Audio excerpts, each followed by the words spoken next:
Hebrews chapter 11, if you will, please. Thank you guys again for including me in your Men's Day. I appreciate the chance to get to come and to study with you. I'll remind you of my podcast, Keeping Up with Jones, the Lonnie Jones podcast adventure. And then also the book, Grappling with Life, Controlling Your Inside Space. And if you want to dive a little bit deeper into the last lesson, there's a book by a lady named Carol Dweck, D-W-E-C-K, and she wrote a book called Mindset. And I wrote that, I read it while working with some guys who are professional grapplers, that people who have a fixed mindset, they think they're smart, gifted, and talented, or people have a fixed mindset, they think they're not smart, gifted, or talented. And then people have a growth mindset. They recognize that with intentional labor, intentional adversity, they can change some things. Well, as I read her book, I said, there are people like that in the church. They think they're smart, gifted, and talented spiritually. And then there are folks who don't think they're smart, gifted, and talented spiritually. And so I took the four main groups in the New Testament, the Gentiles, the Essenes, the Samaritans, and the Pharisees, and talked about spiritual mindset. And it's a little tiny essay called Cognitive Spiritual Development, a Christ-centered approach to spiritual self-esteem. And if you, the last lesson, you're interested in that, that might expound some more. It's on Amazon. You can find it there. So you get to Hebrews chapter 11, and what the Hebrew writer's doing is basically, you read it from that 10,000-foot perspective and don't bother with the chapter divisions. He says, look, you guys are leaving Christianity to go back into this broken Jewish system. We already talked about how broken it was. It's not only was there a new covenant, the covenant they were trying to fulfill had been ruined after they lost the Ark of the Covenant, after they'd been deported. They're waiting on the Messiah to come and fix this thing, not to destroy the law, but to fulfill the law. And now they're being persecuted. Their day-to-day activities as Christians are causing them to lose their land, causing them not to be able to do marketplace shopping, causing them to be ostracized, causing them to be targeted by the Roman Empire. And they look up here, and the Temple of Jerusalem is still standing, and they're still doing business as usual. And they were leaving and going back to that. And so the Hebrew writer says, look, Jesus' message is better. God used to speak to you through prophets and angels. Now they talk to you through his Son. And his priesthood is better. And his sacrifice is better. And all the things about Jesus is better. Don't leave this stuff. And then he gets into the part of don't let your circumstances control your faith. And so we get into chapter 11. And I really believe that the first part of chapter 11, that gets all our attention. We like to preach that. We like to tell those Old Testament stories, and they're good. That's the warm-up act to the point he really makes before getting into what we call in the English Bible chapter 12. Notice this in Hebrews chapter 11, verse 32. And what shall I say more? I do not have time to tell about Gideon and Barak and Samson and Jephthah, David and Samuel and the prophets, who through faith conquered kingdoms, administered justice, gained what was promised, shut the mouths of lions, quenched the fury of the flames, escaped the edge of the sword. In weakness was turned to strength. They became powerful in battle and routed foreign armies. Women received their dead back to life again. Wow. These people of faith had these miraculous, marvelous, amazing things. And when I talk to the young people, I say these are Marvel comic book Avenger movie endings. But notice this transition. Women received their dead back to life again. That's verse 35. Others, same faith, different results. Others were tortured, refusing to be released so that they might gain even a better resurrection. Some faced jeers and flogging and chains and imprisonment. They were put to death by stoning. They were sawed in two. They were killed by the sword. They went about in sheepskins and goatskins, destitute, persecuted, mistreated. The world was not worthy of them. They wandered around in deserts and mountains, living in caves and holes in the grounds. These were all commended for their faith, yet none of them received what had been promised, since God had planned something better for us, so that only together with us they would be made perfect. Therefore, since you are surrounded by such a great cloud of witnesses, throw off everything that hinders and the sin that easily entangles, and run with patience or perseverance or endurance the race that is marked out before us, fixing your eyes on Jesus, the pioneer, the author, and finisher of our faith, who for the joy set before him endured the cross, scorning its shame, and sat down at the right hand of God. Consider him who endured such opposition from sinners, so that you will not grow weary and you lose heart. In your struggle against sin, you haven't even gone to the point of bloodshed yet. And so we'll stop there. Hey, look, I know you want to quit. I know it's hard. I know it's difficult. But let me remind you of some faith people. You got these people, and because of their faith, they had these miraculous endings. Killed lions, escaped the edge of the sword, quenched the violence of fire. One man would rout a huge army, and then at the end of some of these stories, the women got their dead raised back. But others were killed and tortured, chained. They threw rocks at them until they died. They were cut in half by swords. Therefore, since you're surrounded by these martyrs, that's what the word witnesses means. See, this chapter 12, first verse, connects you to chapter 11. He's talking about the martyrs. So you want to quit? You're ready to walk out? All right, let's suppose that we fill this room up with the guys that were in the last part of chapter 11. And you come to the mic and you go, I quit. Okay, walk out of this room. And look at those guys in the eyes as you walk out, because your circumstances are bad. That's what he's talking about, being surrounded by martyrs. He's not talking about in a football stadium of people as witnesses. You walk through this crowd of people who died for what they believe in, and you decide to quit because it's hard. Kind of makes you feel silly, doesn't it? Now, what you've got to do is you've got to run with endurance. These guys, because of what they did and they didn't give up, you've got to do an inventory. You've got to lay aside every sin and the weight that easily besets you and run with endurance the race that is before you. And then basically what he says is, you've got to make a choice about what you're going to do about your race capabilities.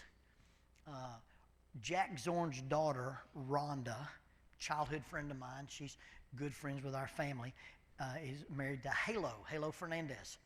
A couple of years ago, Halo started on the Appalachian Trail and walked the whole thing. He started out in February and walked on that thing till October. There's a place in Springer Mountain, Georgia. I don't have to tell you guys how Georgia feels in the summertime, do I? At Springer Mountain, Georgia, you get a gain of 1,800 feet. And so you're walking uphill in the summer in Georgia. Guess what you can find at Springer Mountain, Georgia? Anything you want to in the camping world. Because people said, I'm going to walk the Appalachian Trail and I'll take a stove and a hammock and 4 extra jackets and 3 pairs of boots and extra water. And about halfway up that hill in the Georgia heat, they go, I don't need this. And they leave it. That's what he's talking about. He's talking about don't have anything on you or in your backpack that keeps you from moving forward or impedes your progress. I'll ask an uncomfortable question. Is there anybody here who thinks you can outrun me in a 100-yard dash? Dude, if my legs were any shorter, they wouldn't reach the ground. Okay, I'm not a runner. All right, nobody? Come on, somebody here thinks they can outrun me. This little guy in the back right there is grinning. He thinks I can outrun that fool. Yeah, you did. Don't lie to me, son. I'm going to use you anyway. Is that cool? You? I'll take you. Yeah, what's your name, sir? Quincy. I wasn't even pointing at you, Quincy. I was pointing at that little guy. So here's the deal, Quincy. Yeah. Quincy, we're going to go out here and we're going to find us a flat spot. I don't know if you can find that in North Georgia. 100 yards. We're going to race. Okay? Me and you. Okay? And he's laughing because he thinks he can run me. Okay? And the winner lives forever. There's no second place in this thing. You either win it or you're out. Got it? We're going to go over 100 yards. The winner lives forever. Good? I'll give you $1 million. You can carry it in a backpack. And if you beat me with that $1 million in the backpack, you can keep it. $1 million in cash weighs 1,100 pounds. Now, you've got a serious decision to make. Do you think you can outrun me carrying $1 million? Probably not. Wow. What, am I crippled? Good night. See me at lunch. We'll talk about jiu-jitsu, not running. How about that, tough guy? So Quincy does the math. $1 million means nothing to me if I can't win that race. And I'm not going to carry that backpack. I'll give you any car you want. Lamborghini, Ferrari, combine them, Lambo, Ferrari. Okay? Only problem is you got to put it in neutral, wear a harness, and drag that car. Can you outrun me dragging a car? No. So what you going to do with the car? Keep it or get rid of it? Probably get rid of it. Because if you don't win that race, you don't live forever. I'll give you any girl you want. In fact, you can do that weird science thing, build your own, okay? You can take everybody you ever like, but you've got to carry her. And I don't care who you are, you're not going to outrun me carrying another person. Now, you find a girl that'll run with you, that's a different animal. And we could do this all day. I could offer Quincy something, and Quincy would go, can I outrun that dude with that? And if his answer is no, he'd leave it behind. And we could do it all day. We could start talking about hobbies and habits and attitudes and possessions and people and job. And all you've got to do is ask yourself, what do I want now? And what do I want most? And real men of real discipline choose between most rather than now. And that's it.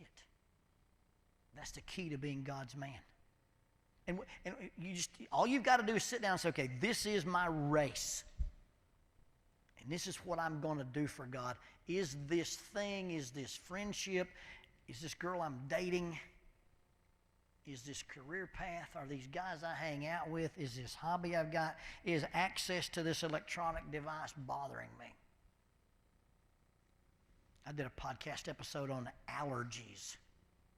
If your kid was allergic to peanuts, they wouldn't go anywhere there were peanuts, right? Well, if your kid gets on their phone and they have an adverse reaction to technology, it makes them feel angry or jealous or guilty or sad, or they can't use it responsibly, they're allergic to technology. You don't have any problem walking somewhere and going, hey, look, my kid's allergic to peanuts, you can't serve it here. Hey, my kid's coming to your house, he can't have access to the internet. We can't do that. My kid can't come. I don't know why parents lose their minds about admitting we have an allergy to technology. And you got to decide whether you're allergic to it either, fellas. I can't responsibly have this because I can't control my impulses. These guys died for what they believed. They had tragic endings.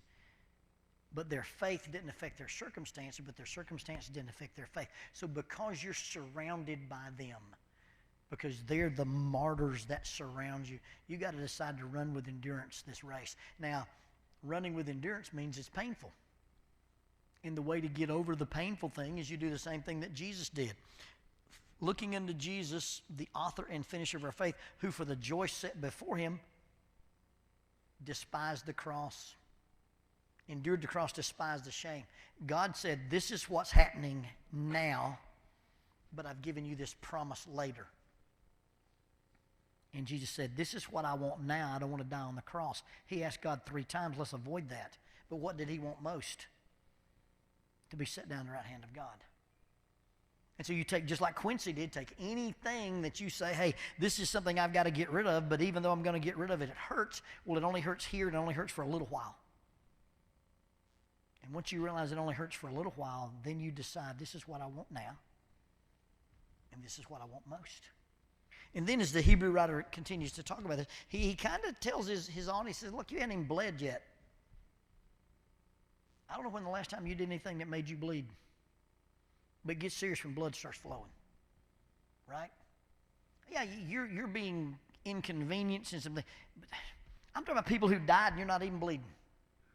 It's kind of tough, isn't it? And so he says, I want to encourage you some things since you haven't resisted the blood yet. And he does this real interesting thing. In your struggle against sin, you've not even resisted to the point of shedding your own blood, and you've completely forgotten the word of exhortation that addresses you as a father addresses his son. My son, do not make light of the Lord's discipline. Do not lose heart when he rebukes you, because the Lord disciplines the one he loves and chastens everyone he accepts. Endure hardship as discipline.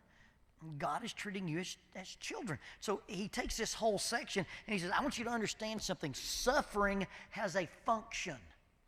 And suffering functions like discipline. Now, he really is not teaching that God reaches down and thumps us as much as God's letting us bear the consequences of our behavior. Now, if suffering functions like discipline, how does discipline function? Discipline is defined as putting stress in a relationship so the result is growth. And so anything that I do that is hard, intentional adversity, is discipline. And every discipline that you participate in that requires much discipline has some suffering to go along with it. And if that thing you do doesn't create some suffering, you're not improving. I'm not a good runner. I run very low mileage and not very frequently anymore. But if you get out and you run 3.5 miles 3 days a week, you will get to a pace that your body likes, and you can keep that pace for the rest of your life. But the only way to run faster is to run faster. You got to wear a weighted vest. You got to do some hill repeats. You got to do some fartleks is what they call them. You got to do some Tabata intervals. You got to run at elevation. And everything you do that shocks your body and say, hey, we don't know what's going on here, then you have the ability to run better. He said, so you've got to understand that every discipline you partake has suffering, and God lets us use suffering as discipline. And so when you encounter, and the Bible's full of James chapter 1, when you encounter different trials, your faith is growing. Romans chapter 5 says tribulation produces perseverance. Perseverance produces character. Character produces hope. So when I start thinking about how hard it is to be a Christian, when I start thinking about the demands made on me to be a godly man, the Hebrew writer says, first of all, you got to decide what you want now, what you want most. And if you sell out and take now, you lose what you want most. And so when you suffer, God's letting you know, hey, you made a bad choice. This is what comes with it. And that, again, chasing another rabbit. When you do discipline and when you do limits and when you do consequences, I've got some boundaries in my life that I'm not going to let you cross. But my boundaries are not designed to change your behavior. If I'm going to do this so you'll stop drinking, if I'm going to do this so you'll stop this, then I'm doing something just to manipulate you. I do what I do based on my boundaries, and it has nothing to do with your behavior. It's about controlling my response to your behavior. I'm not going to let you drive that car that I pay for if you drink. I don't care if you have an epiphany or not and quit drinking. You're just not going to drive my car. I'm not going to let you have this habit, this hobby, this attitude, and have access to me. And I set these boundaries not in order to change you, but just to change my response to your behavior. That's why tough love rarely works, because we got it in the back of our mind, I'll do this so they'll do that. No, I don't want you to do that. I can't change it. I'm not going to be responsible for things I can't control. The only thing I can control is my response to that. God says, here's my law about marriage. Here's my law about materialism. Here's my law about sexuality. You violate those things, there's prices to pay. I'm not punishing you. I'm just letting you know I know what I'm talking about. And here's some things that when you do them within their parameters, they come with some blessings. Everything God's ever asked us to do is good for us. Everything God's ever asked us not to do is bad for us. And so when I start thinking about what I want now versus what I want most, I got to understand that some of the most choices require some suffering. And so after he talks about looking at the martyrs and living life with endurance and making choices about, hey, here's an inventory. Does this help my run? Does this hurt my run? And then there are some choices that I make that hurt. And discipline requires suffering, and suffering requires discipline. And then he starts in verse 14. Well, let's go back to verse 12. Therefore, strengthen your feeble arms and weak knees. Make level paths for your feet, so that the lame may not be disabled, but rather be healed. After talking about choices and after talking about suffering and after talking about discipline, then he talks about, hey, you've got some things that are weaknesses. Now, what do we do as men when it comes to areas that we're not comfortable with? We avoid them, right? You know, you see these guys in the gym, and they can bench 700 pounds, and they look like they're riding a kildee because they don't like leg day. Or you take these guys who are super, super strong but can't run from here to the back door because they don't like cardio day. Or you take those guys who can run and they can't lift a gallon of milk because they don't like resistance weight. What you've got to do is start looking and saying, okay, where are the areas in my life that need improvement? Where are the things in my area that require change? He goes, look, if you take these feeble knees and you strengthen them and you make level paths for your feet, the thing that is lame won't be disabled, but it'll be healed or it'll be strengthened. There's some areas in my life where I've got to take an inventory and realize this is a weakness. James says when you suffer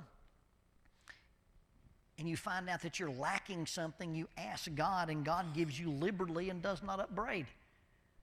So I'm in this situation where I'm choosing what I want most versus what I want now, and I end up in this suffering situation. I've got to have some endurance. It may identify to me, hey, Jones, you need to be working on this.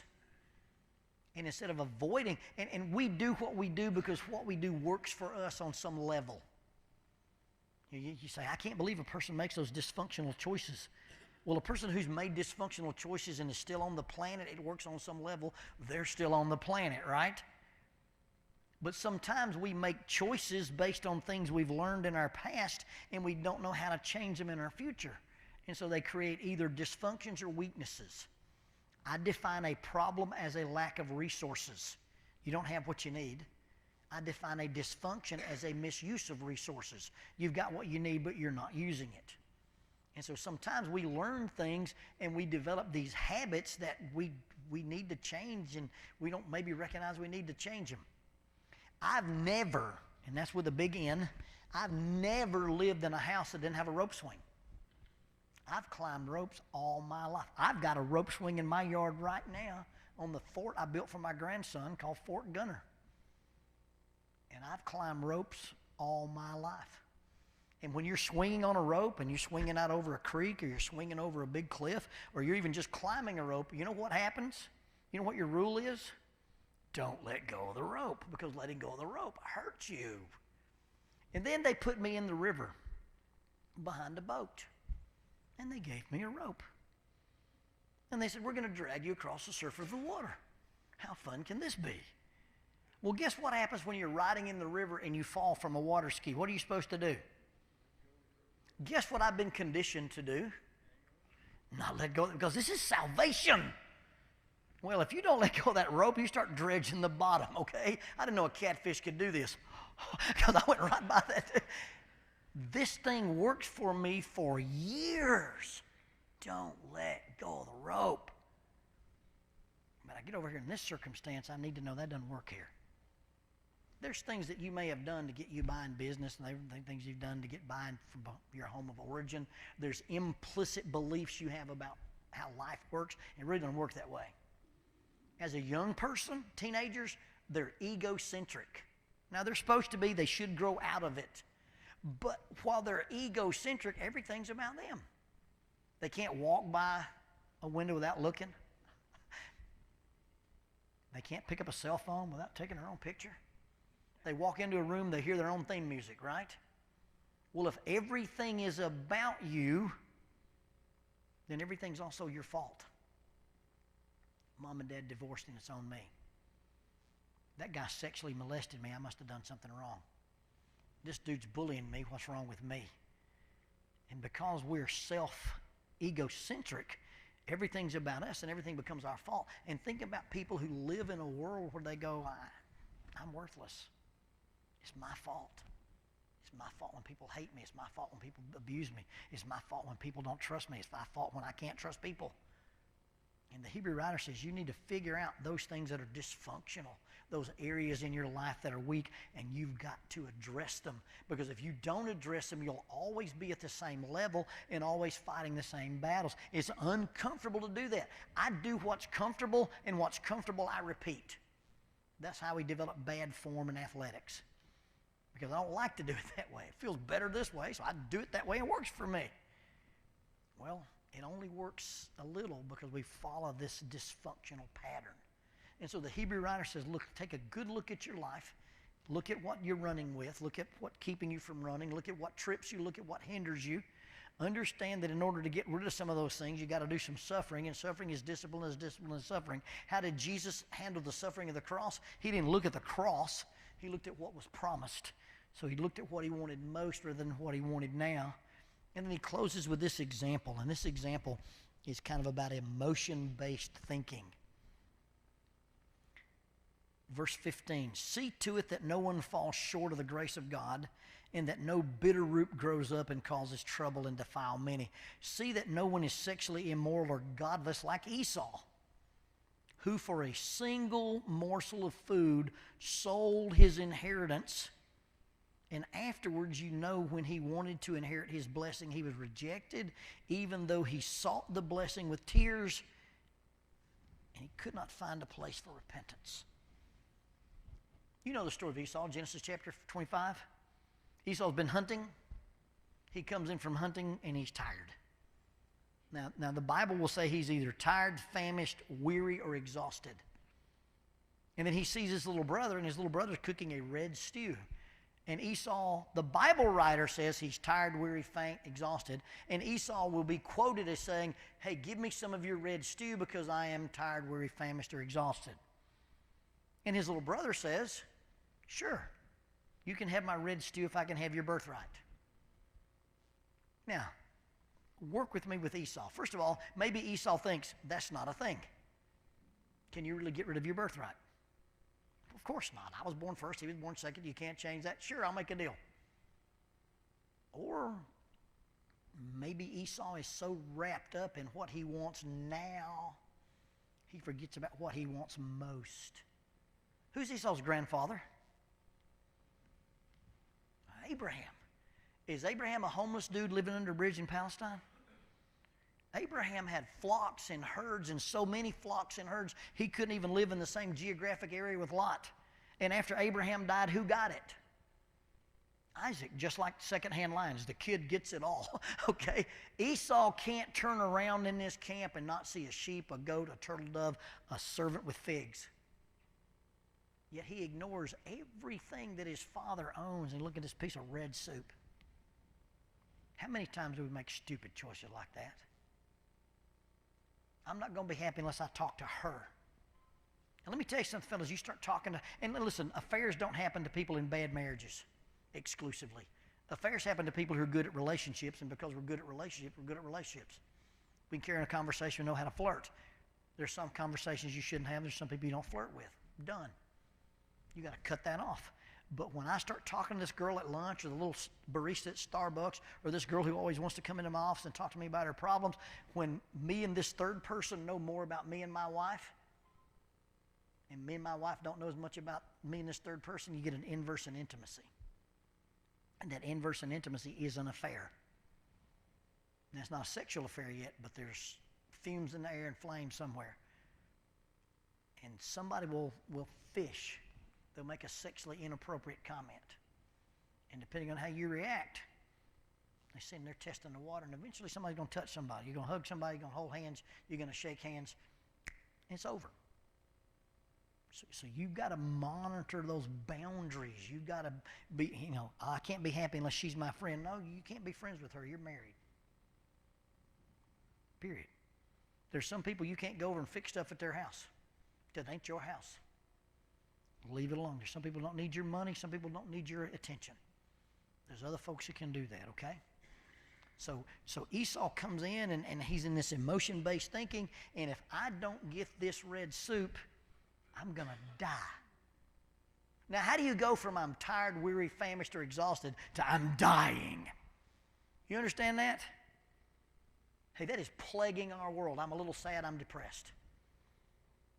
I'm a little nervous, I have an anxiety disorder. You were mean to me, so you're a racist or you bullied me. Really? That's emotion-based thinking. That's getting all out of kilter. So Esau says, unless I have this red soup, I'm going to die. And since I'm going to die, I don't need my birthright, so you can have my birthright so I can have the red soup. Anybody ever done the math on that? If you don't eat the red soup, what's going to happen to you? You're going to die. And if you die, you don't need your birthright. What happens if you eat the red soup? Oh, you don't die. So that birthright may come in handy? That's a special kind of stupid right there. But that's emotion-based thinking. We start thinking about what we want now and not what we want most. And so the last example about most versus now is Esau makes this trade. And notice what the Hebrew writer says. He changed it for a morsel of food. This is not all you can eat pork plate. This is not a 32-ounce ribeye. This is a morsel of food.